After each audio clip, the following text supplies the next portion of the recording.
लहरा देंगे श्री राम का झंडा। हम जगह जगह लहरा देंगे महाराज का झंडा। कमल के झंडा या पानी राम का झंडा, कमल के झंडा या पानी राम का झंडा। राम का झंडा हमारे जोगी के झंडा। लहरा देंगे श्री राम का झंडा। हम जगह जगह लहरा देंगे महाराज का झंडा। इस झंडे को सबसे पहले बापू ने उठाया था। इस झंडे को सबसे पहले बापू ने उठाया था। सत्य अहिंसा और धर्म के नारा वो लगाया था। लहरा देंगे श्री राम का झंडा। हम जगह जगह लहरा देंगे महाराज का झंडा। कमल के झंडा या पानी राम का झंडा, कमल के झंडा या पानी राम का झंडा। राम का झंडा हमारे जोगी के झंडा।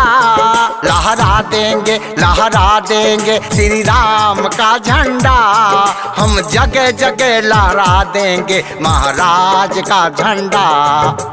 इस झंडे को कहीं पे भैया थोड़ा सा अपमान होगा। इस झंडे को कहीं पे भैया थोड़ा सा अपमान होगा। सबसे पहले भारत के नौजीवों का बलिदान होगा। सबसे पहले भारत के नौजीवों का बलिदान होगा। लहरा देंगे श्री राम का झंडा। हम जगह जगह लहरा देंगे महाराज का झंडा।